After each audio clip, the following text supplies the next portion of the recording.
はいどうも皆さんこんばんは、マシマです。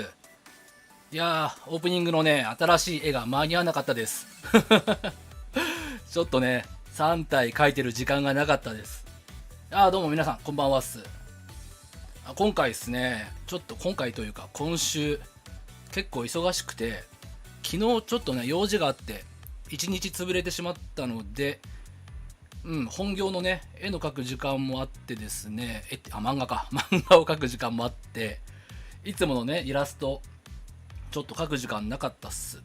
一応ね2体ぐらい描いたんだけど、また今度発表します。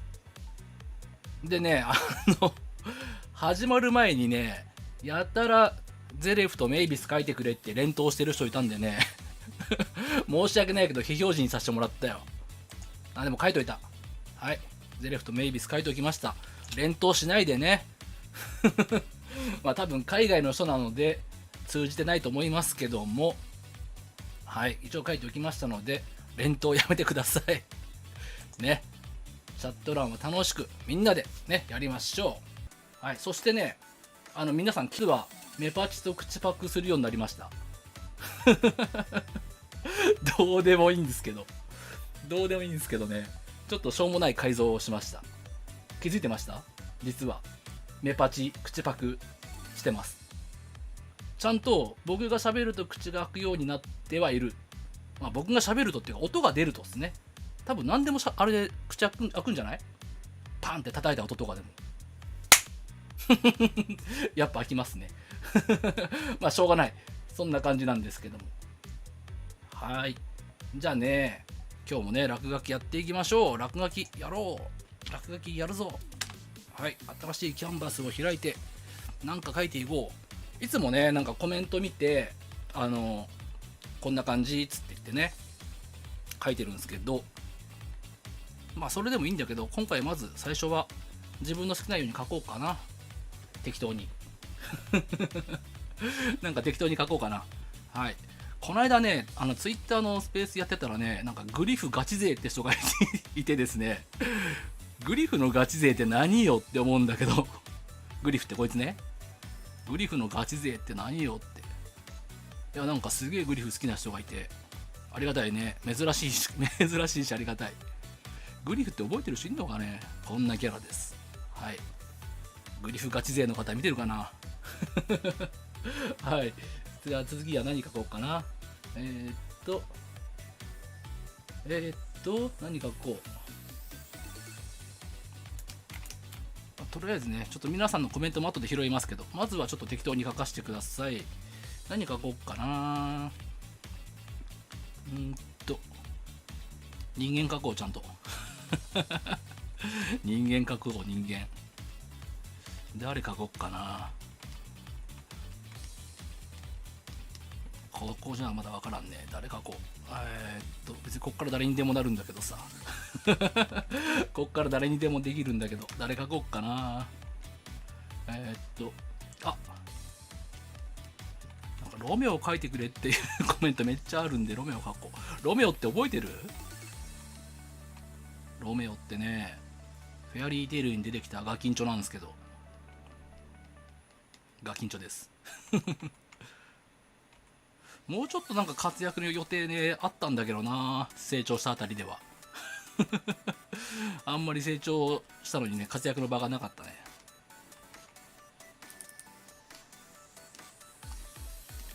こいつねこんなようなキャラいたんですよ。なんかこれゼルフみたいな髪型してた気がするんだよな。こんな感じですね。で夏に憧れてマフラーしてるんです。こういうとこ可愛いんだよねうわいきなりマイナーキャラ2連発。やばい、大丈夫かいきなりマイナーキャラ2連発で大丈夫か。まあいいだろう。こんなキャラね、ロメオ。次何書こう。ちょっとメジャーなキャラ書くわさすがにメジャーなキャラ書くわ。ちょっと待って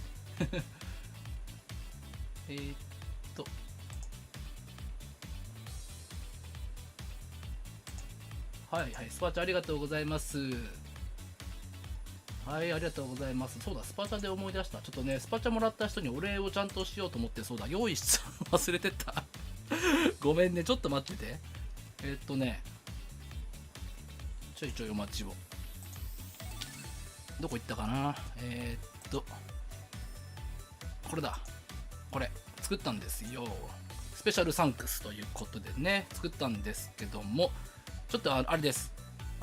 継承略ですみません。でね、ごめん、こっちだった。失礼。はい、継承略なんですけども、今までね、スパチャしてくれたやつなんですけど、これ、前回のは入ってないのかな。2回目、3回目の分なんですけども、スペシャルサンクスです。スパチャしてくれた皆さんありがとうございます。これね、自分の名前あるかなって気になった人はですね、一時停止してみてください。本当ありがとうございます。はい。そして、次何書こう。何書こうかな。ちょっとメジャーなキャラ書きたいのよ。ちょっとマニアックなキャラ2人書いちゃったんでね。次はメジャーなキャラ書きたい。メジャーなキャラ。何書こう。エリー書こう。エリー。レイブのキャラですね。レイブのヒロインです。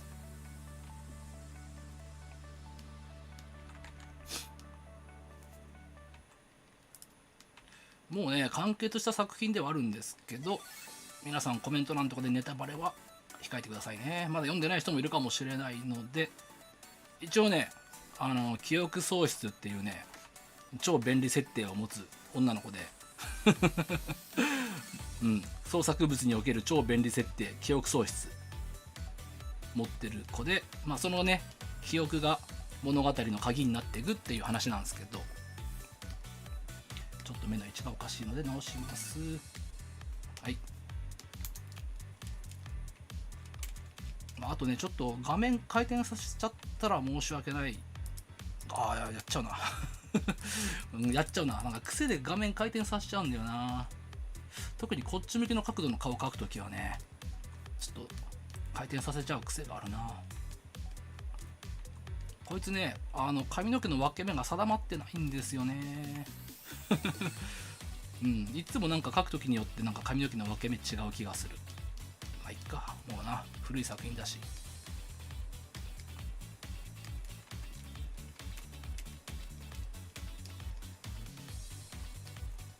はい、こんなんですね。レイブ知らない人ももういるでしょうね。すごいね、ド天然キャラで、ガンズトンファーっていうね、武器を振り回してですね、で、記憶喪失っていう設定で、まあまあね、その悲しい過去みたいなのがあるんですけども、ね、もし読んでない人いたらぜひ、もう別に読まんでもいいけど、もう古いんで、はい。久々でもないのかな、エリー書きましたと。さて次何書こうかな。ちょっとな、野郎キャラ描きたいな。野郎キャラ。ちょっとイケメン風のキャラを描きたい。イケメン風といったらやっぱり誰だ。ジェラールか。ジェラール描こう。ジェラールもなんか毎回なんか配信で書いてる気がするんだけどな。やっぱ人気キャラなんかな。ねえ。ヘタレなんだけどね。ヘタレ人気キャラだね、こいつは。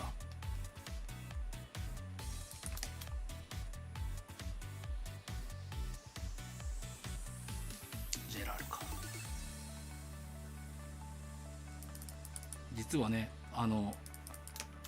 レイブにも JLR と同じ面のやつが出てくるんですけど、若干髪型とか違うんですよ。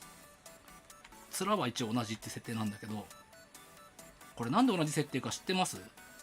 実はね、結構深い理由があるんですよ。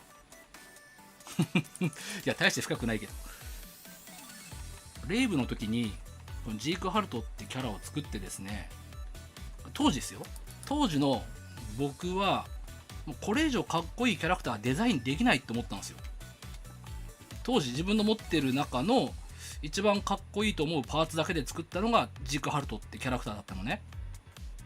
まあ、なのでもうこれ以上かっこいいと思うキャラは作れないと思ってしまってですね、フェアリーテールの時になんかイケメンのキャラ出したいなって思った時に、もうちょっと同じパートしか描けないんで同じパーツしか描けないんで、まあどうせだったらもう顔同じってことにしちゃおうって感じでね、できたのがジェラールというキャラです。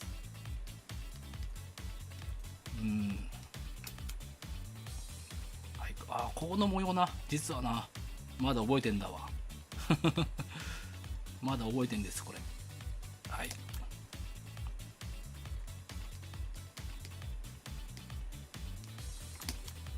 ここの模様覚えてるよ、俺まだ。こう、目があって、こうなっていって、で、やべ、覚えてねえ。こうだ。こうなっていて、こうなっていって、こうだな。はい。目の模様こんなんです。ポイントはね、ちょっと下手くそだけど、ここのラインとこのラインが多分同じなんですよ。どうでもいい情報。はい。さあ次何書こう。夏を描く。エルフマン。エルフマン一回も書いてないぜ、まだ。エルフマン書きて。むさ苦しいけど、エルフマン書きて。書いていいっすか、エルフマン。いや、こういうごっつい男書くの本当はすごい好きなんだよ。僕なんかあれだよね、女子キャラ描くの好きって思われてるかもしれんけど、いや好きっすよ、もちろん。女の子のキャラ描くのも大好きなんですけど、それと同じぐらいにね、マッチョ描くの好きなんですよね。なんでだろう。マッチョ描くの大好きなんですよ。エルフマンね。はい、こんなんだよ。しかも描くの簡単。ちょっともう必要以上にマッチョにしたいわ。でも体まで描くと時間かかるからな。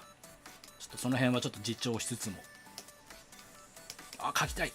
筋肉が描きたい。無性に筋肉が描きたいんで筋肉を描く。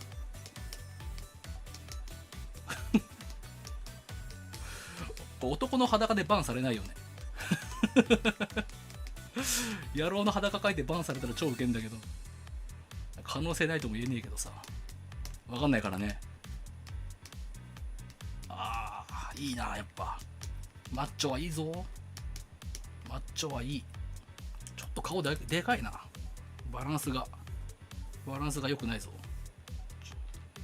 ちょっと顔ちっちゃくしよう。マッチョはね、体がでかくて顔がちっちゃい方がかっこいいよね。いいね、こんな体型になりてえな。かっこよくね。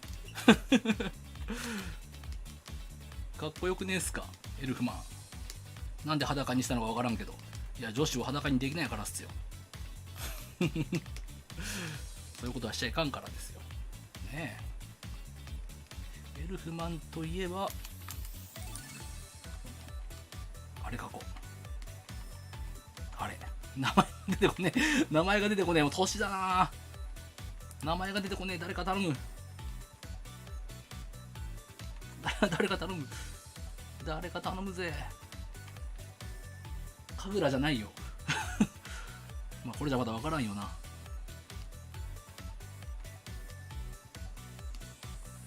こんなやつ。エバーグリーン。そう、エバーグリーン。そう、エバーグリーン。ファンに名前教えてもらう。そうです、エバーグリーン。はい。さあ、何書こうって言ってる間もな、見てる人をな、退屈させないためになんか手を動かそうかと思ってはいるんだけど。さあ、これ誰でしょう。はい、ヒント。プがつきます。はい、ブルーでした。さあ、何書こうかな。もう毎回お約束の P の書こう。P のな、今までのマスコットキャラに比べて若干書くのめんどくさいんだよな。パーツが多いから。でも短縮して書く方法はあるんでね。はい。なんか怖い。なんかホラーチックな P のになりました。はい。あ、エルフマンをでかく書いたせいで2枚目がもう見えてきたぞ。2枚目いこう。何書こう。今度はちょっとみんなのね、コメント拾おうか。うん。何にしよっかな。コメント早いね。あ、ごめん忘れてた。そうだ。全体表示にしようか。これどうしようか迷ってたんだよな。今ちょっとすげえ中途半端だよな。変なとこ見えてたりして。これちょっともうちょいこっちか。はい。全体表示の方がいいかな。どっちがいい？全体表示だとね、コメント映らない可能性あるんだけど。映らないんだけど。前回ね、全体表示でやったんだけど、どっちがいいですか？全体、その UI が見える方がいいか、絵を表示した方がいいのか、絵を大きく表示した方がいいのか。どっちがいいんだ？筆みたい。やっぱね、全体表示の方がいいのか。じゃあちょっとね、コメントちょっと消えますけど、全体表示に変えますね。ちょっと待ってて。ほい。こうするとね、この俺の喋ってるアイコンの変なちゃんとトリミングしてないのバレんだよな。ちょっと待って、これちゃんとトリミングしてないのバレて恥ずかしいんだが、ちょっとちっちゃくしよう。よし、これでいいか。はい、これでいいでしょう。これだとね、一応全体は見えてるんだけど、その分ちょっと絵はね、ちっちゃくなっちゃうんだけど、まあ使ってるブラシとかレイヤー構造とかはわかると思います。まあレイヤー使わないけど、落書きなんで。はいはいはい。じゃあ次は、何書こうかね。ちょっと待って。コメント見ますね。コメント見て。アクノロギア。アクノロギア。まただいぶマニアックなやつ来たね。アクノロギア。ちょっと待ってください。よいしょ。アクノロギアね。どっちだろう？人間バージョンなのかな？ドラゴンバージョンなのかな？俺でもね、顔の模様がな、さすがにもう覚えてねえんだわ。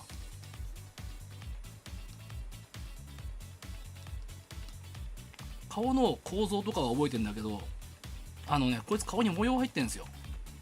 その模様がね、さすがに覚えてないな。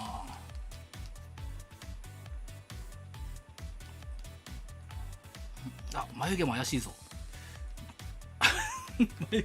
これでもうちょっとやるしかねえな。自分のキャラを検索。前回もこれやったけど、自分のキャラを検索するしかねえ。こんな眉毛になってんのかこいつ。なるほどね。OK。やっぱ眉毛がこんなになってたな。前髪がなんかボリュームがブワーってあったような気がする。前髪がブワーってあって、こうね。で、超ロン毛。こいつもまたロン毛っていうせいでさ、スペース取るな。ここの模様はこんなんだったかな。ちょっと今閉じちゃった。参考にしてたやつ。まあでもアクノロギアってわかるっしょ。ね。アクノロギアこんなん。ドラゴンの方のアクノロギア。こいつももう完全に模様がかなり怪しい。形は覚えてんだけど。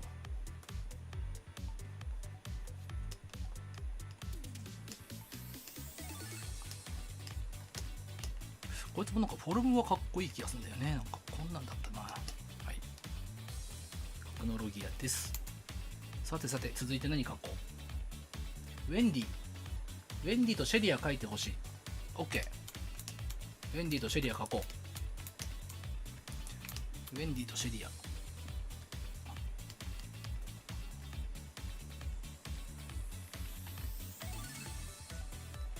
なんか最近ウェンディ書いたような気もしなくもないんだけど、気のせいかな。はい、ウェンディは実は分かりづらいけど、一応ちょっと釣り目なんだよね。すげえ分かりづらいんだけど、ちょっと釣り目なんですよ。アニメとかだとね、多分この辺が結構省略されちゃってると思うんだけど、ちょっと垂れ眉ですね、基本的には。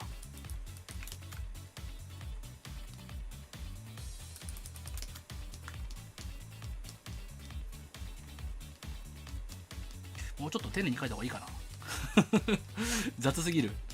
ちょっとスピード重視で書いてる分若干雑かもしれんけど。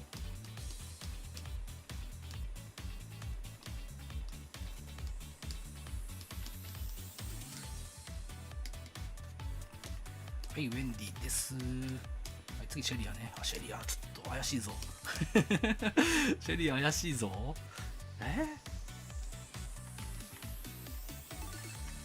怪しいけど、まあ覚えてるでしょう。シェリアはね、実は目がちょっと特徴あってですね、これもちょっとね、分かりづらいんですけど、実は目に特徴あるんです、この人。ですね、基本はなんか僕のいつもの女性キャラの目の描き方なんですけど、実は1個だけね、秘密があってね、これ気づいてる人いないなと思うんだけどね、今までシェリアを描いたことあるって人いるかな。シェリアをなんか見ながら描いたことある人だったらワンチャン気づいてるかもしれないんだけど、実はですね、後ろから1本こう来てるんですよ。こうなってるんです、目のまぶたのところが。実はね、分かりづらいけど。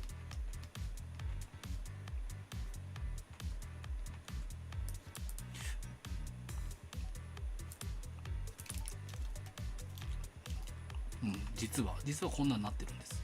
ちょっとこれあれ誇張して描きすぎたけど。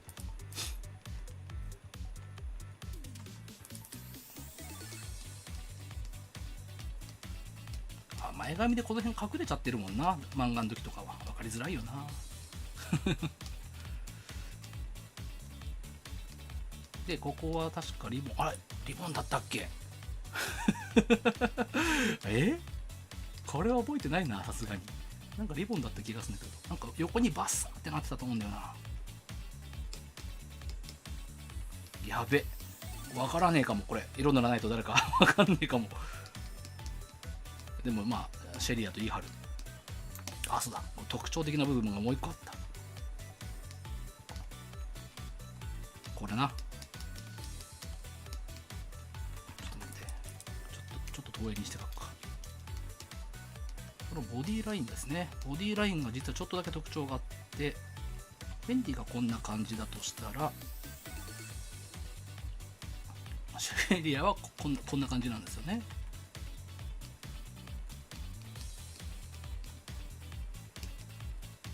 これもちょっと1個の特徴なんで、一応2人を描くときは書いておかなきゃいかんかなとね。はい、そうだ、思い出した。オープニングのやつあれなんですよ。これで思い出したわ。1個書いたやつ紹介しとくわ。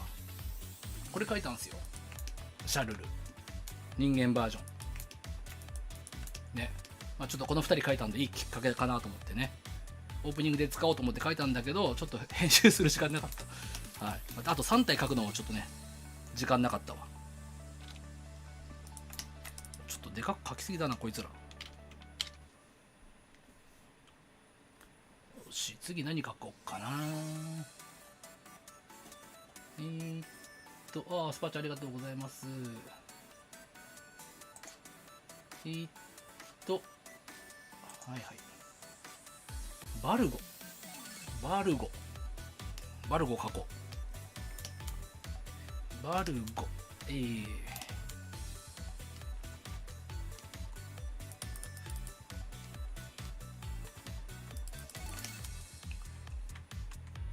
せっかくだからこのアクノロギアを使おう。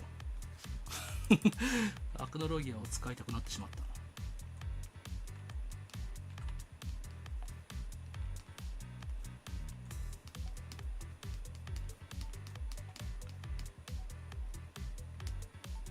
バルゴはなんか書くの簡単だな。横だからか。ごめん、横向きだからでした。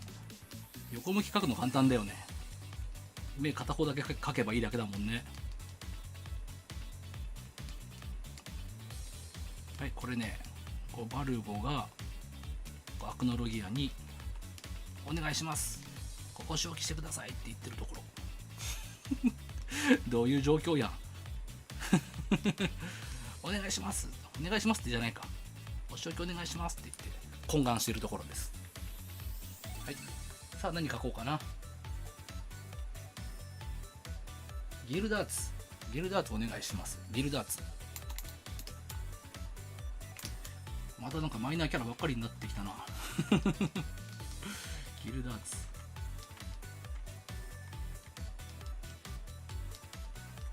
作中屈指の強キャラです。ちょっとここスペースないわ。作中屈指の強キャラ描きます。あ、ギルダーツなんか筆ペンで描きてえな。筆ペンで描こう。ちょいちょいお待ち。筆ペンにしよう。筆ペンでドカッと描きてえな。ちょ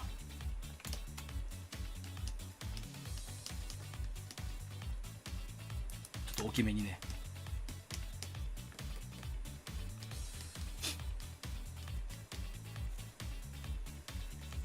すげえ強えっていう設定ですよ。これ多分あれだね、100年クエストになってからもそんなにパワーバランス変わってないんじゃないかな。めちゃくちゃ強え設定です。いいよね、強え男ってロマンあるよね。しかもおっさんってところにまたロマンを感じるんだよね。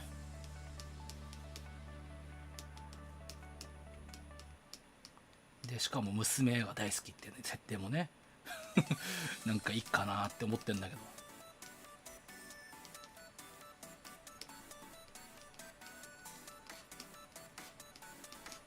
筆ペンで書くとちょっとだけかっこよさが上がる気がするのは気のせいかな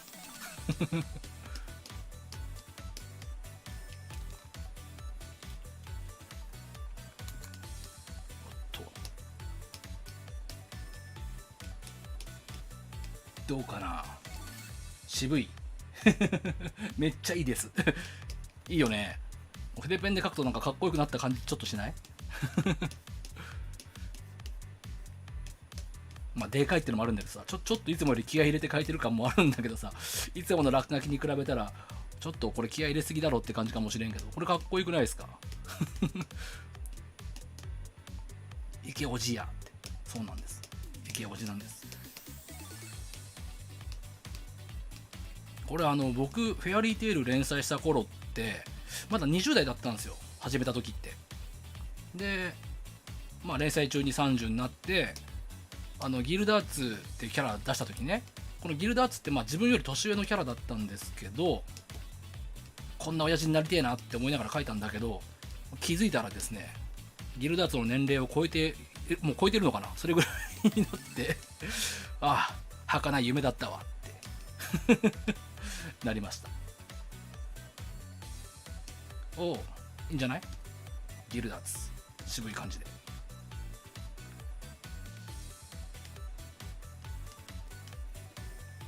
うん、いいね、こんな感じ。めちゃくちゃ気合入れて、これだけめっちゃ気合入れて書いちゃったわ、ギルダーツ。さあ何書こうかな次は。シュダシュダはね、シュダ覚えてっかな。もう毎回これもうね、傷がある方の目忘れんだよちょっとなんか他のやついこうか。何にしよう。何めっちゃ早い、めっちゃ早い。はい、何にしようコメント早いんじゃん。いやまあいいや、適当に書こう。ちょっとこのでかい落書きいいな。ささっと書けるけど意外とささっと書ける。そうね、そうだ、もうすぐねエデンズ200話なんで式書きます。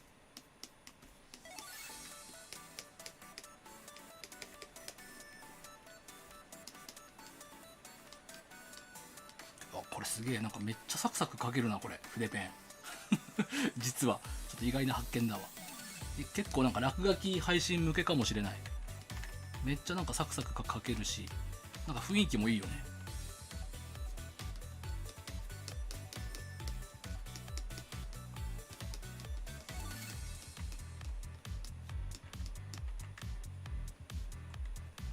って言ってたらちょっとなんか変な感じになったわ。こういう時はね、もう普通に修正します。はい、この筆ペン確かあれですね、普通になんだっけ、クリスタのストアで無料でダウンロードしたやつのような気がする。誰かユーザーさんが作ったやつだと思うんだけど、すげえなこれ作った人、めっちゃいい気がする。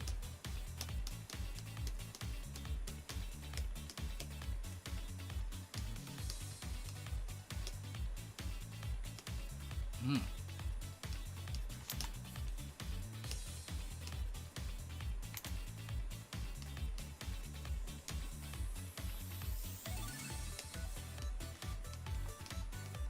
でかい落書きもいいな。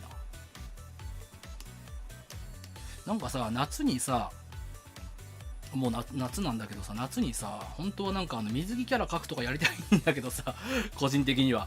水着キャラまずいかな。バーンされるかな。あまり際どくなきゃ大丈夫かな。ちょっとチャレンジしようかな。バンチャレンジ。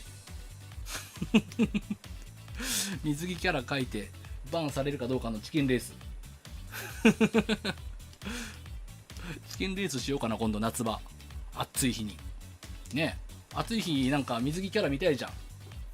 水着の女子キャラを描いて、色とか、色つくとまずいのかな。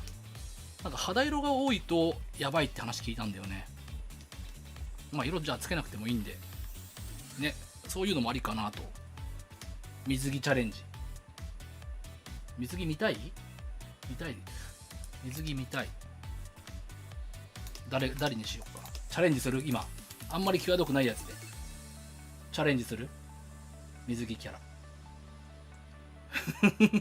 これ、バンされて終わったら、ちょっと、今日これまでね、終わりね。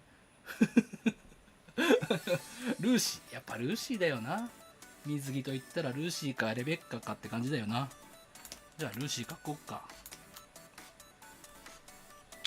いや、本当にこれでね、バンされたらマジウケんだけどさ。あんまりだから、際どくない感じにすればいいのかな。ほんと夏はね、水着を描く配信とかやりたいんだけどな。なんかちょっとあれだ、ビビってるわ。って言いながら書いてんだけどさ。って言いながら書いてんだけど。で夏はでもほんとなんかそれに特化した、なんていうんですか、清涼イベントやりたいよね。暑い夏をぶっ飛ばせみたいなさ。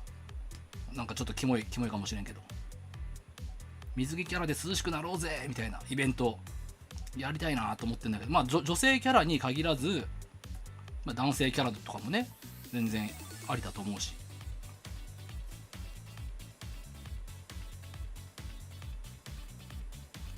なんかちょっと水着から描こうと思うと若干集中しちゃうな。なんで筆ペンで描いてんだって話なんだけどな。これ筆ペンで描くようなあれじゃないだろ、水着キャラって。ねえ、もうちょっとなんかさらっとしたペンで描いた方がいいような気がするんだけどさ。でもちょっと書いちゃったんで、このまま。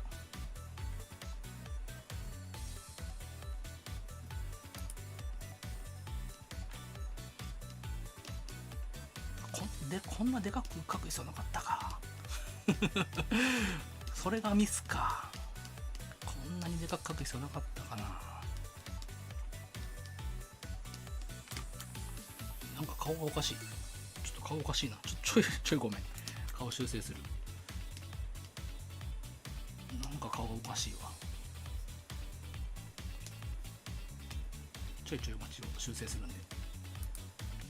あれなんかおかしいぞ。ちょっと一旦消そう。一旦消して書き直した方が早い。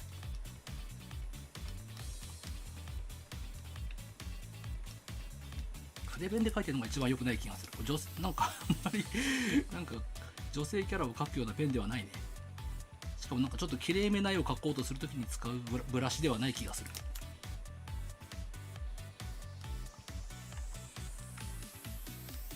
まあ書けなくはないね。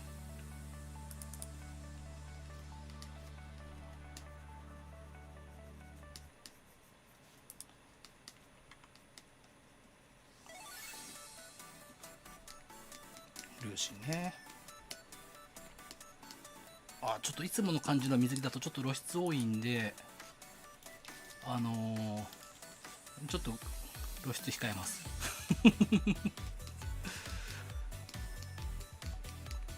なんか素体がアウトって話も聞いたんだよな。そもそも素体キャラクター描くときってさ、素体から描くじゃん。僕も結構そうなんだけど、服とか後回しなんですよ。最初になんか素体って言って、まあ、裸に近い状態描いてから服描いたりってこと多いんだけど、その素体がね結構 YouTube 上じゃまずいって聞いてね。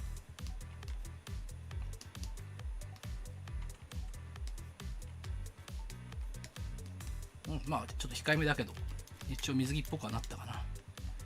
これもうちょっとな、ほんと夏場にさちょっと攻めた感じのもうちょい攻めた感じのやつやりたいよな。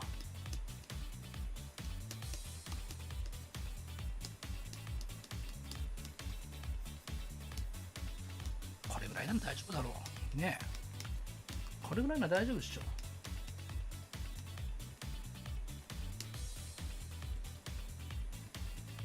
いつもの服と変わんねえもんな、ほとんど。いつもの服装と。いつもの服装と大して露出度変わらない。まあ、しかも色塗ってないからわからない。この部分も肌かもしれないし、肌じゃないかもしれないし。はい、できました。さあ、次何書こうかな。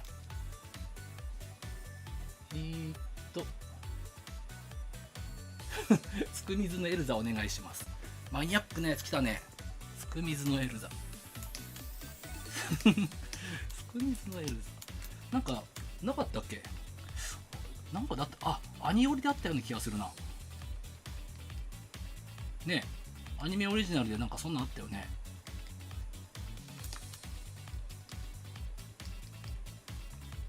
なんか入れ替わっちゃう。キャラクター同士が入れ替わっちゃうみたいな、なんか話で。結構初期の方ですけど。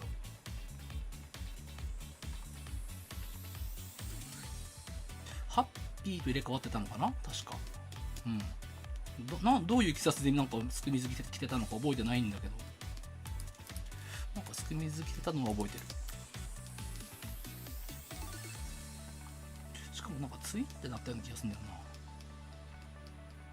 まあいいや、こうツインってにしたら誰か分かんなくなるわ。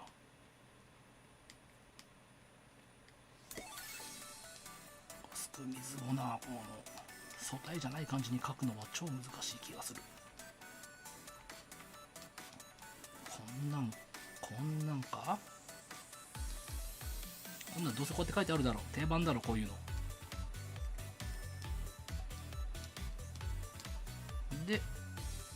股間部分はあまり強調しない感じがよろしいかと。これぐらいか。すくみずってこんなんだったっけ？知らんけど。最近なんかあれだよね、女性も男性も同じ感じのさ、結構体型が隠れづらいなんかスクール水着みたいなのがね出るっつって話題になってましたよね。はい、いいんじゃないですかね。はい、すく水なのかこれ、分からんけど。はい、すく水のエルザです。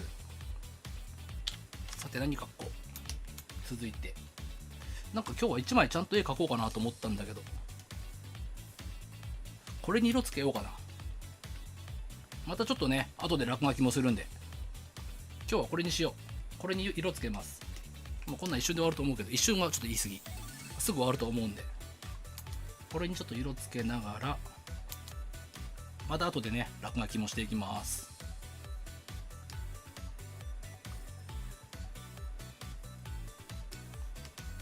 てかもうこれでよくねぐらいの感じだけどもうこれでもう OK じゃねえぐらいのね感じではあるんですけど、ちゃんとねそれなりにちゃんとしたイラストっぽくはしていこうかな。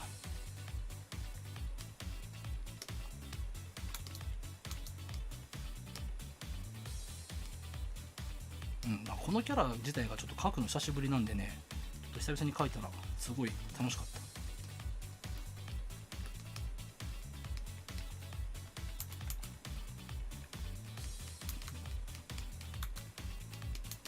もうこの時点でさもう半分ぐらい完成してるようなもんだからね。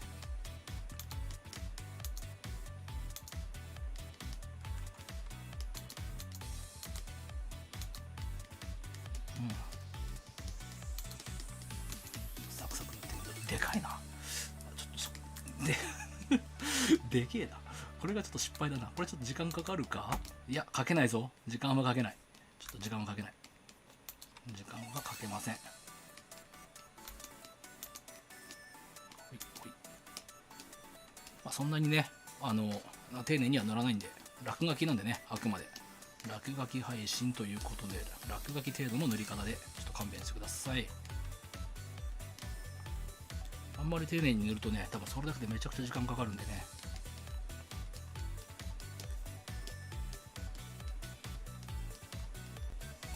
落書きクオリティの塗り方です。ほい。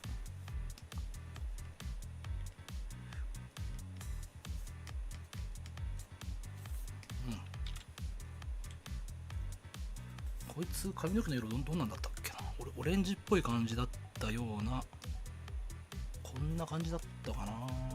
どうだっけな。こんな感じか。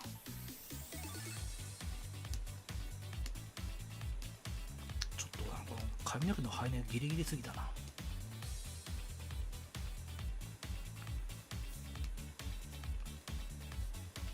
うん、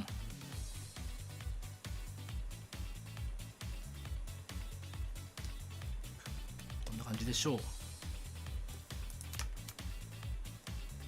こんな感じでしょう。いいなあ、こんなおっさんになりたかったわ。家でシコシコ絵描いてるわ。まあちょっとな、僕にはワイルドとは無縁なんでな。オタクだし、オタクの陰キャなんで全く無縁なんですけど。よ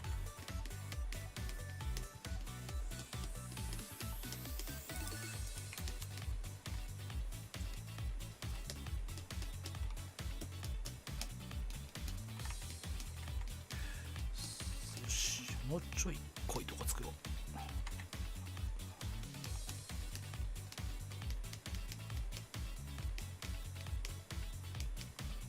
でベタの部分はもうブワーって塗っちゃおう。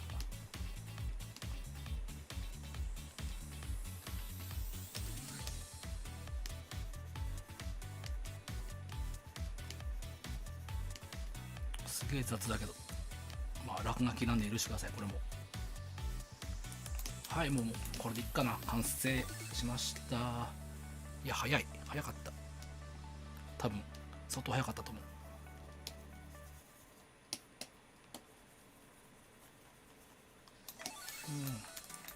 ちょっとグラデーションマップかけますね、これ。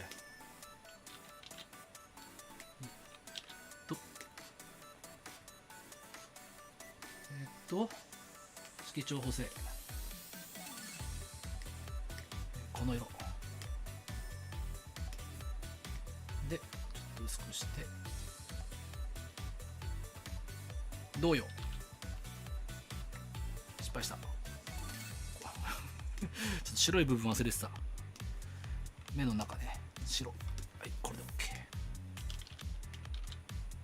OK。 よし OK、 完成。渋いんじゃないね。かっこいい感じになったと思いますよ。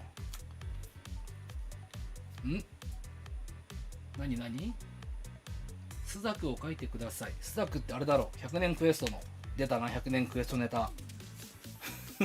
俺が作画してないんだぜ、100年クエストは。100年クエストはね、作画してないんですよ。だからね、書きます。書きましょう。まあね、作画はしてないとは言ってもデザインしたのは自分なんでね、まあわかるでしょう、なんとなく。ちょっと今単行本開いてます。はい、よし、分かった。なんとなくこんな感じ。まあこれちょっとね、100年クエスト読んでない人には分かんないと思うんですけども、フェアリーテイルの100年クエストという漫画にですね、このスザクというキャラがいまして、まあ強キャラです。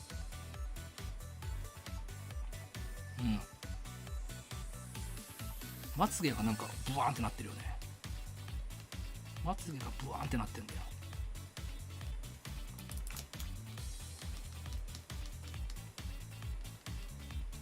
まつげがブワーンってなってるってなんだか分からんけど、まつげがブワーンってなってんだ。とりあえずこっちの方にブワーってなっていて、こうね。でね、めちゃくちゃクールなキャラみたいな感じだったかな、設定としては。まあ、クールなんだけどなんかちょっと抜けてるみたいなところもあって、まあ、そこが結構面白いキャラなのかな。うん。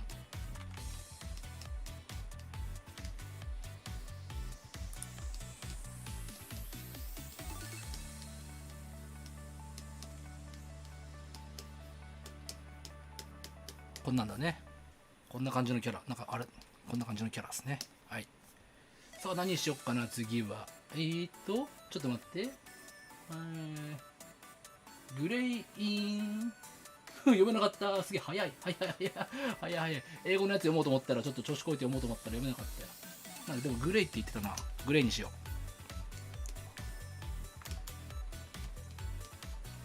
う。グレイもなんか毎週書いてる気がするんだけど。どんだけグレイの書いてくれって人多いんだよ。まあそれだけ人気キャラなんだろうね。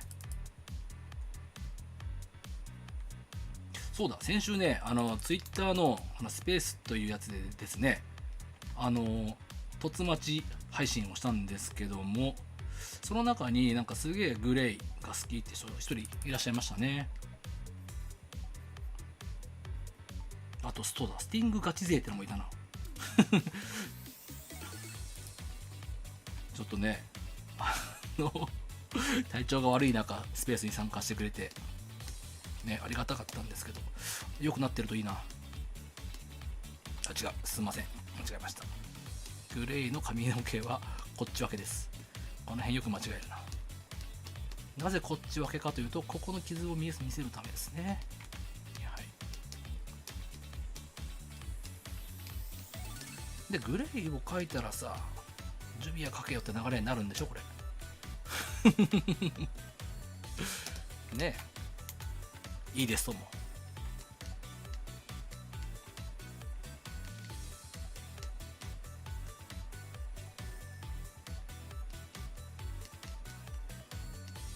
こんな感じのね、ちょっと今回はコミカルなジュビアで、結構初期の方の、いつもこうか。いつもこうでした。いつもこんな感じのジュビアなんですけど、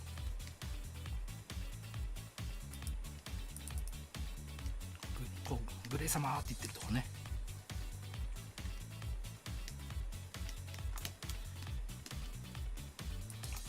なんか首から上ばっか描くのもなんかあれだな。ちょっとちゃんとポーズつけた絵描きたいな。ポーズをつけた絵ね。ちょっとごめんよ、ちょっとポーズつけた絵描くわ。あまりにもなんか顔ばっか描いてて、いくらね落書き配信とはいえね、顔ばっかってよくないよね。何描こっかな。グレー描こう。さっき描いたじゃんって話かもしれんけど、いやちょっと納得いかないの。さっきのグレー納得いかないので、ポーズをちゃんとつけたグレーを今描きます。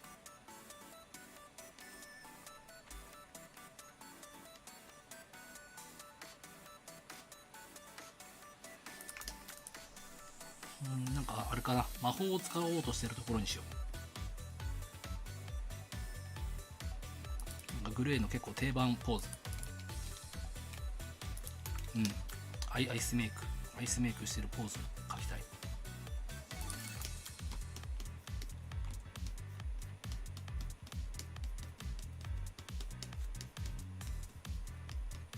なんだ今日グレー祭りだな。まあいっか、たまには。これな、ちょっと筆ペンあれなんだよ。ショートカットに登録してないんだよ。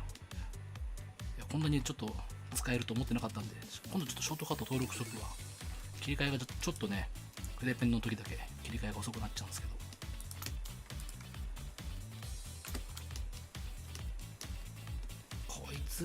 こいつもまずやばいか。裸ちょっと。色塗ったら絶対まずいやつだこいつ。でもな、エガちゃんが大丈夫だからワンチャン大丈夫な気もするな。どうだろう。エガちゃん説を信じようかな。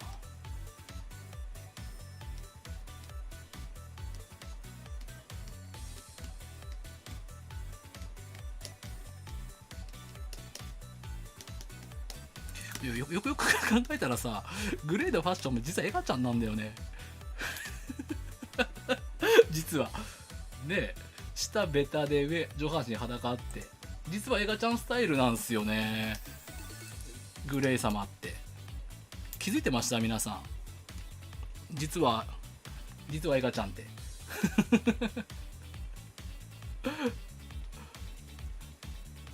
そうなんですよ、実はエガちゃんなんですよ。ここでちょっとエガちゃんの曲いこうか。これあれですよ、確か配信でフリー素材なんで、フリー素材というか私がね契約してるサブスクで契約してるところのやつなんで、行きましょう。降りてきたぞ。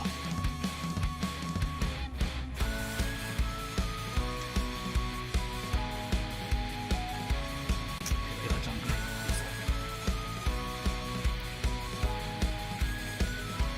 おりゃー、うおほりゃ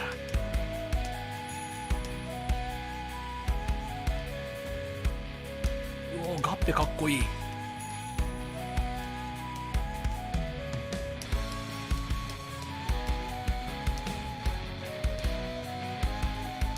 んじゃないこれ、ガッペかっこいい感じになったんじゃないですか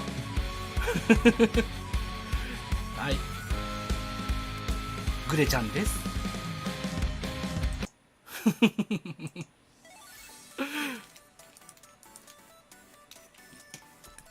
ちょっと顔変えよう。顔ちょっともうちょっと色塗りたいんだけどさ、これ肌色まずいかな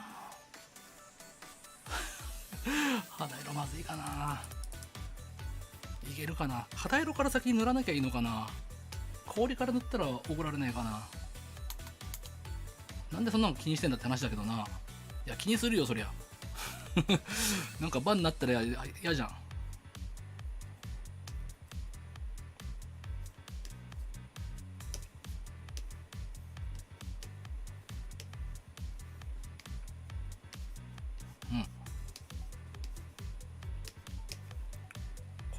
これならいいんじゃね。先にここ塗っとけば怒られねえんじゃねワンちゃん。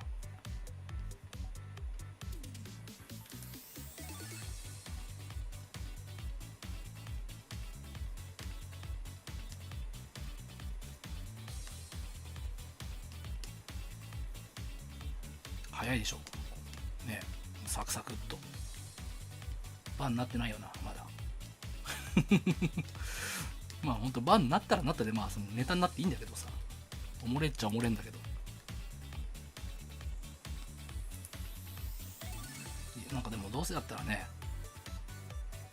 なんかエロい女描いててバンになった方がワンチャンさ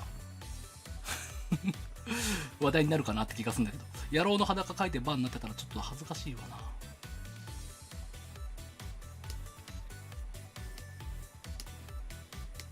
でもね、この男性のなんだろう筋肉の感じもう塗るのすげえ好きなの。さっき描くの好きって言ったけど、色塗るのも超好きで、これ女性に限らずなんですけど、男性キャラのこう筋肉の感じ、裸体色塗るの本当はねめちゃくちゃ好きなんですよ。まあちょっとねそんなに今回は時間かけてはやらないですけど、あんまり時間かけるとねあれなんで、適度な感じにしときますけど、この辺のな本当は筋とか描くの超好きなんだけど、まあちょっとこだわりすぎちゃうんで今日はやめとこうここのなんかこの辺の腕の筋肉の筋とかこだわり出したらずっとここ塗ってるんでやめときます。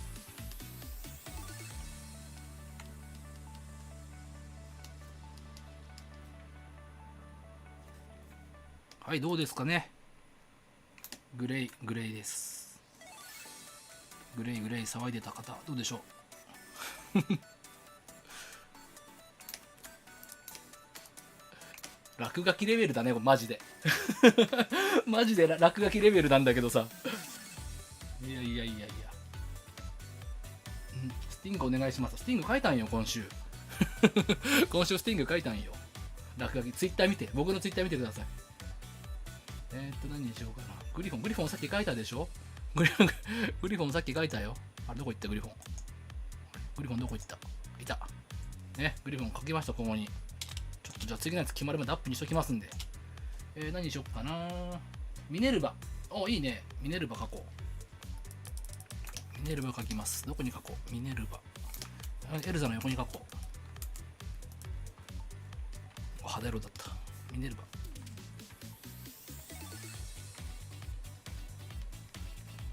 ミネルヴァもなんか微妙に人気キャラだよね。微妙にというか、うん。なんか海外とかの人なんか結構好きな人多い気がするね。結構敵キャラで、しかもなんか悪いやつっていうかね、まあ、改心したけどさ、結構悪いやつ設定だってね、とんでもないやつだったけど。お嬢。なんだろうね、タルタロス編で好きになるのかな、みんな。どこで好きになるんだろうな。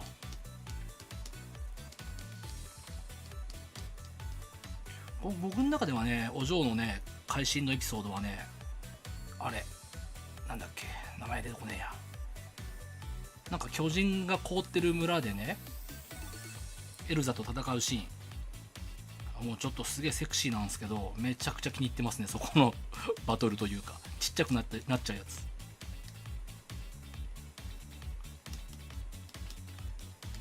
エルザがノーパンで戦うっていうすごい回なんで、興味がある人は見てください。とんでもない回なんで、ノーパンって。はい、できました。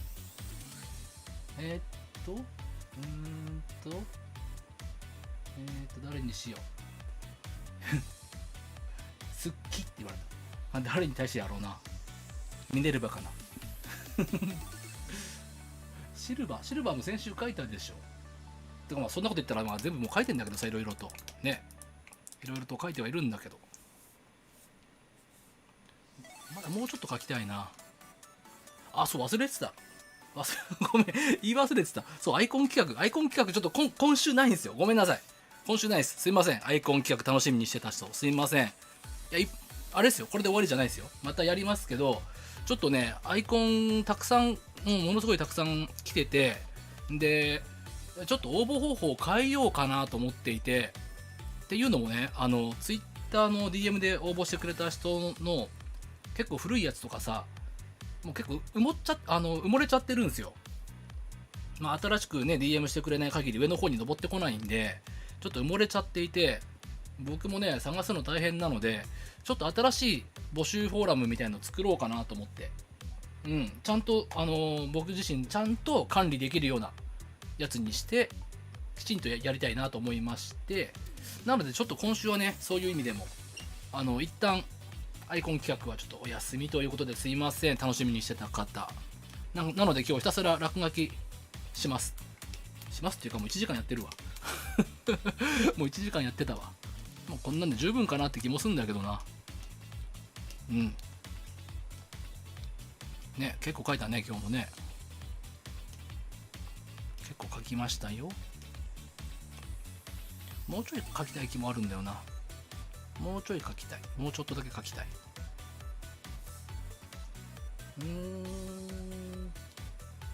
何にしよう。ちょっとコメント拾おうか。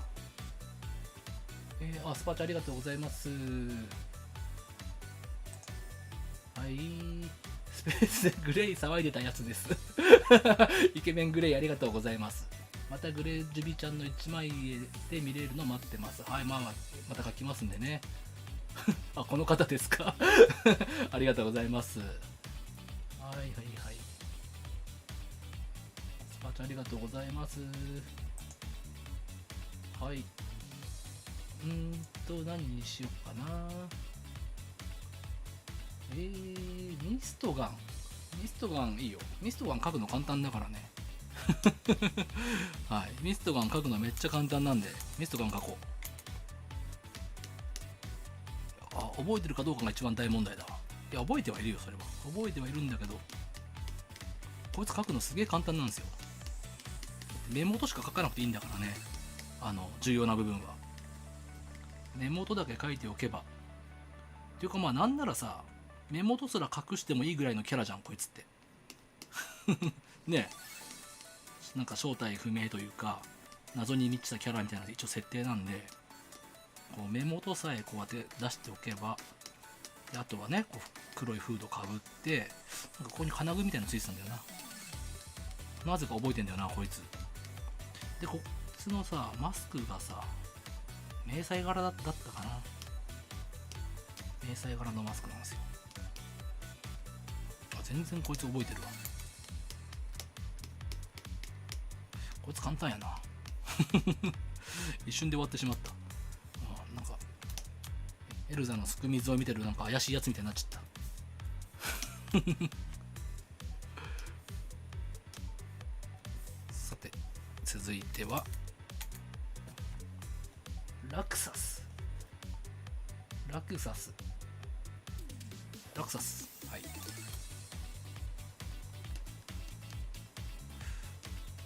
こいつも描きやすいマッチョキャラ。まあでもファーつけてる時の方が多いか。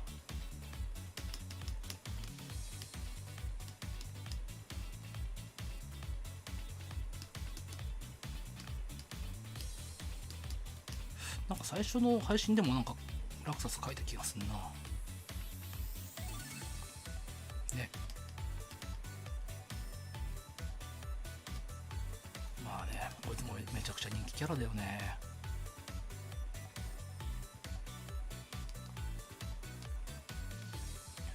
なんか意外にもね、アメリカに昔行った時に、なんかこれほんと勝手な偏見なんだけど、全員ラクサスファンなんじゃねえかってちょっと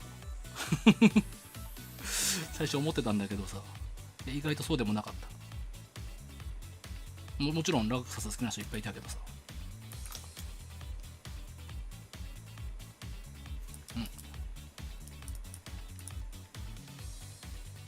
ラクサスです。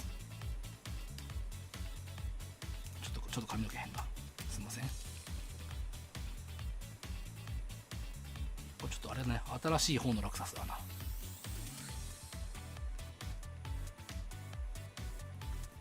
さあ何書こう。何書こうかな。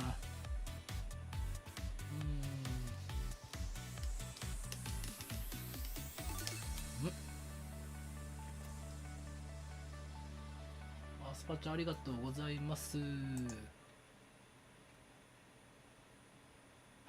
書き方のコツ等を一緒に教えてくださるのは大変助かります。いつも楽しい配信ありがとうございます。こちらこそありがとうございます。イチャイチャジェラエルお願いしますイチャイチャジェラエルじゃあちょっと軽くね今日ジェラールもエルザも書いたからな。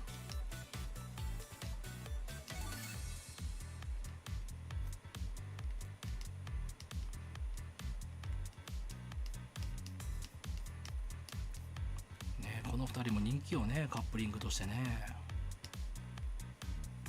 こんなんなると思ってなかったよ、ほんともういろんなとこで言ってるけどさ、全くこんなんなるなんて思ってなかったよね。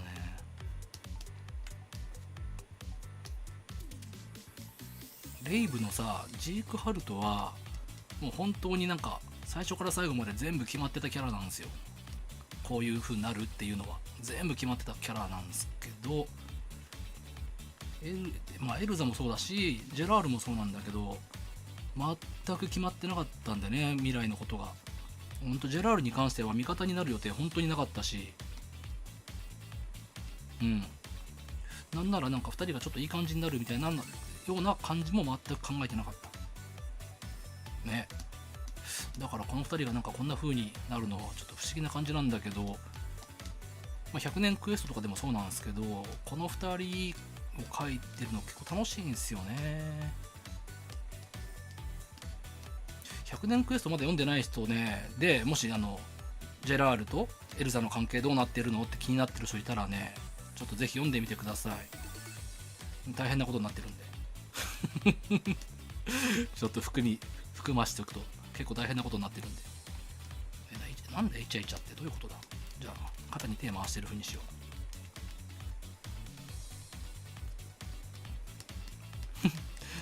こんなのがイチャイチャなんか分からんけど、かわいいイチャイチャぐらいでね許したってくれや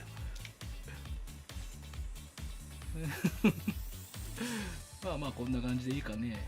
さあ何書こう。なんかちょっと自分で好きなの書きてえな。何書こうかな。そうね、誰からもリクエストがないであろうキャラを書こう。誰からもリクエストがないであろうキャラ。誰にしよっかな。誰からもリクエストがないキャラで、相当マニアックなキャラ。よし決めた。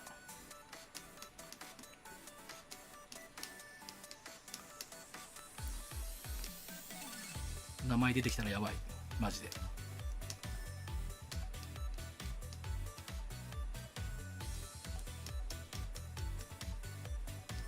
このキャラの名前が即座に出てくる人がいたらかなりやばい。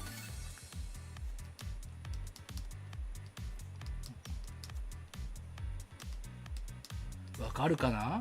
いやもう出てきて、わかるねみんな。意外とわかるね。いや名前出てこねえかなワンチャンと思ったけど。マイナー中のマイナーキャラ、ね、でもねちょっと作中ではね結構重要なキャラになってくると思うんでね今後。分からんけど。まあそれなりに重要な役割は持ってるんでちょっと覚えておいてください。マイナーキャラですけどエレンズにこんなキャラがいます。艦長コナー艦長です。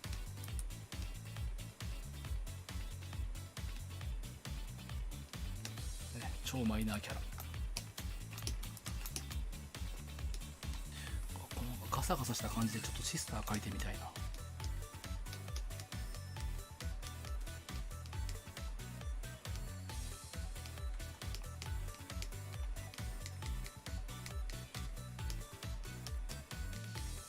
これ前も言ったかもしれないですけどゲーム配信やりたいって思ってるんだけど絵を描くのを見るのが好きな人たちってゲーム配信見てどう思うんだろうってちょっと思ってはいるんだけどさ。いやでもゲーム配信見たいって人もいるんですよ。いや僕もゲーム好きなんでやりたいんですけどどうだろうね。絵描きが絵描きがゲーム配信ってどうなんだろうって思うんだけどゲーム配信見たいかな。まあねちょっと、何度も言ってんだけど本当に僕さトーク力がなくてゲーム配信に向かないんですけどそれでもゲーム好きなんでね、せっかく YouTube のチャンネル作ったんで1回ぐらいはやってみたいなと思ってるんですよね。それでもうちょっとなんかもうダダ滑りしたらやらないです二度と。ダダ滑りしたら二度とやらないんで1回ぐらいちょっと許してほしいかな。やってみたいなと思ってんだよね。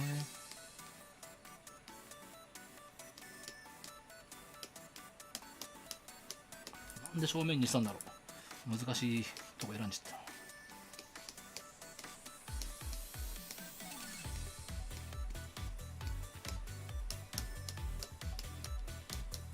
このなんかガサガサするペンもいいね。ガサガサ書けるペン。ガサガサ作画ペンって言うんだけどこれもねあれです。クリスタのマーケットプレイスで撮ったやつですね。撮ったって言い方もあれだけどダウンロードしたやつ。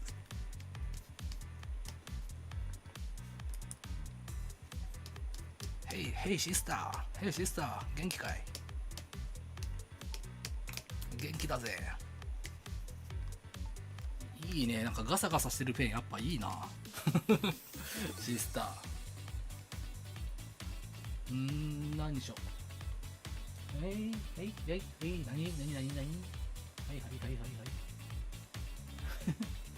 レベッカお願いします。レベッカ、そうね、レベッカ、そうだ、エリー書いてルーシー書いたら次はレベッカでしょねえ。レベッカも書かないと。筆で書こう。隣に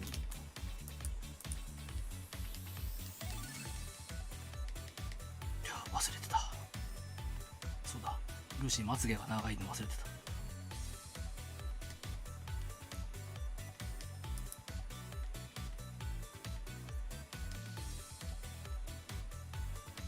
しまったここに書いたってことはなんか水着になるな。いや別にいっか、水着じゃなくても。や水着でもいいか、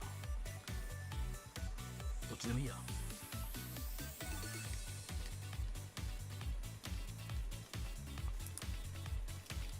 ちょっと待って、ちょっと遠近感おかしい。ちょっと遠くにいる感じにしたかったんだけど思ったよりなんなかったわ。ちょっと遠くにいる感じにしたいわ。こんな感じで筆ペンにして、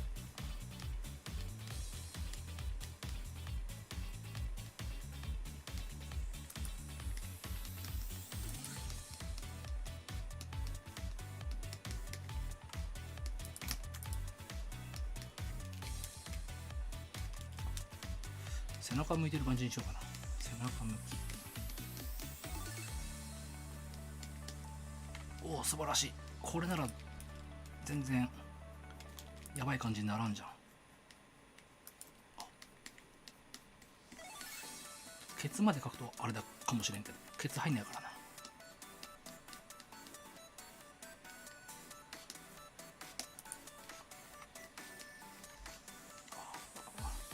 筆ペンで父の感じ出すの難しいな。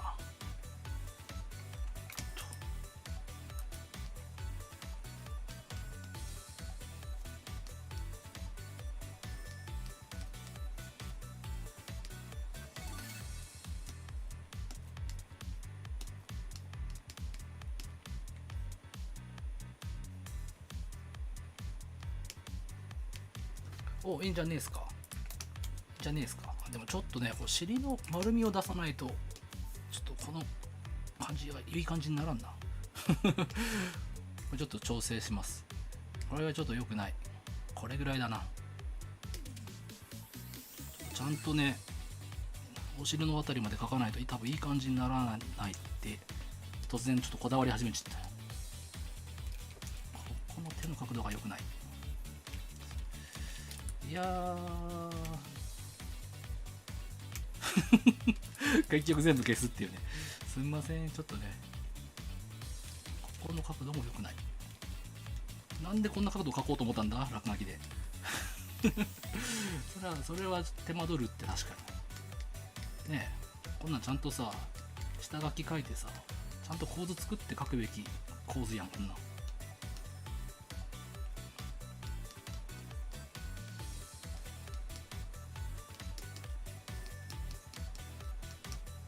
おお、いい感じいい感じ。どうでしょうね。いい感じ。こんばんは。こんばんは。はい。今更ですか？今更こんばんは。はい。はい。好き。はい。誰に対しても好きでしょう。かわいい。かわいい。ありがとう。はい。ありがとうございます。夏ドラグニエル。海外の方？いいね、夏。夏ね。アスパチャありがとうございます。ジークさん。はい、レイブにはまり学生時代には真島先生に憧れて漫画家目指してました。今は諦めて普通に働いてますが、動画でプロとつながれるなんて良い時代ですね。おお。ちなみに息子の名前はって書いてるけど、これいいのかな言って。ね、ありがとうございます。私はジギーが好きです。彼を描いてくれませんか？はい、ジギーね。パンサーリリー。レビーちゃんのドレスを着てパンサーリリーを描いてください。どういうことよ、これ。マニアックすぎるでしょ。まあちょっとパパッと描いていこう。せっかくのね、要望もらったんで、パパッと描いていきましょう。もうスペースがないぞ。もうスペースがなくなってきてるぞ。しかもちょっと画面分割間違えた。まずは、夏ね、この間思いっきり夏配信やったんですけど、一応書いてきます。夏ちょっとこいつらでかい。ピューン。はい、夏と、ジギーと、レビーの服着たパンサーリリー。謎すぎる。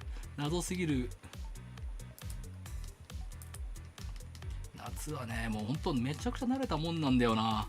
もう手癖のように描けるんだよ。本当に自分でもびっくりするぐらいなんかパパッと描けるんだよな、やつは。まあそりゃね、10年近くね、毎週書いてたわけだからね。ほぼ毎週ね、まあ夏が出ない時もあっただろうけど、まあ、それでもねほぼほぼ毎週書いてたんで。でもね、僕の漫画ってね、そんな主人公が登場しない回って少ないんですよ。まあ、あるんだけど、あるにはあるんですけど、もう意識して絶対主人公はなんかそんなには間開けないようにしようって決めてる。これなんだろうね、僕小さい頃っていうか、なんか学生時代に読んでた漫画とかで全く主人公出なくなって読まなくなった作品結構あるんですよ。まあ何とは言わないけど、主人公出ないイコール面白くないわけじゃないんですよ。それはちょっと全然一概には言えないんだけど、なんか僕が読んでた中で結構主人公が出てこなくなって読まなくなっちゃった漫画が結構多かったんで、まあ、自分がねこうプロになった時はなるべく主人公をたくさん出そうと思って、レイブもそうだしフェアリーテイルもそうだし、今やってるエデンズもそうですね。そんなには、キャラクターじゃない主人公が欠席する回は続かないと思います。1話2話ぐらいはねあるかもしれないですけど、まあとは言ってもねフェアリーテイルは長かったんで、もしかしたら夏が10週ぐらい出なかった回とかあったような気もないか、さすがにちゃんと数えたわけじゃないんだけどさ、夏が全然出なかったのが続いたっていうの覚えてる人いるかな。はい、ジギーです。これはエデンズのキャラクターですね。ボス的な感じのキャラですね。今ねこうまさにこいつとのバトルを本誌でやってるところなんで、ちょっとね続きどうなるか気になると思いますけども、なかなかな展開を用意してますんで、ちょっと楽しみにしててほしい。いやちょっとねかなりえぐい展開用意しててですねまあネタバレはしないですけど、もちろんかなりえぐい展開を用意しててですね、ついこの間ほんと担当にね、いや僕ダークファンタジーなんて書けないんすよって話をした時にね、いやエデンズはダークファンタジーでしょって言われたぐらい結構えぐい展開がこの後待ってるんでね、まあ、ちょっと楽しみ半分怖さ半分って感じでね待っててもらえればと思います。こいつなんかキャラデザ途中で変えたんだよねなんかちょっと書きやすい感じに変えちゃったんですけど、はい、こんな感じですね。あとなんだっけ、リリーのドレスを着てる、違う、レビーのドレスを着てるリリー、どういうことよそれ、どういうことよ。しかもレビーの服って女性もんの服ですよ。一応パンサーリリー男の子ですよ。男の子っていうかおっさんですよなんならおっさんはいかないかもしれんけど、なんならいい年っすよ。可愛こぶったこんなビジュアルだけど、こんなの今まで書いたことないぞこれでいいのか、レビーの服これでいいの何これこれでいいまあいっか、さてね、もう1時間半も経ちった、いつもこれぐらいでやめてる時間だよな。この辺にしとこうかな。今日はもうめちゃくちゃいっぱい書いたんで、またね次やりますよ。ね、いやほんとねめっちゃたくさん書いたな。今日はまたさらにいつもよりなんか書いた気がする。ちょっとアイコン企画もなかったせいもあるんだけど、アイコン企画もね、また復活しますんで、はい、やっていこうと思います。じゃあね今日はこんな感じにしようかな。はい、というわけで皆さんお疲れ様でした。いやー長時間ありがとう僕のねおっさんの落書きを見るだけの配信いやほんとねいつもありがとうございます。来週ねエデンズが200話なんですよ。なのでちょっとそれにかけてエデンズ的な配信やりたいなと思っております。来週ですね。いつだろう、ちょっと覚えてないけど来週土曜ぐらいで、さらにね結構要望が多いんで7月26日火曜日なんですけど、夏ルーの日ということでね、この日もなんか夏ルー配信やろうかなと思ってるんでね、夏とルーシー好きって人もぜひチェックしてみてください。というわけでね、今回はこの辺にしときましょう。最後ね、どれにしようかな。これにしよう。やっぱりね、今日は全部ツイッターにあげられないわこの中から選んでツイッターにあげます。はい、というわけで皆さん長時間ありがとうございました。また次回の動画配信でねお会いしましょう。じゃあね、みんなまたね、バイバイ、お疲れ。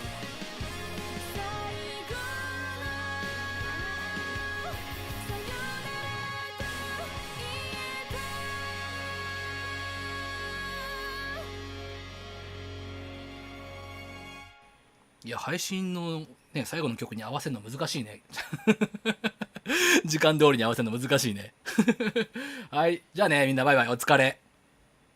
さようなら。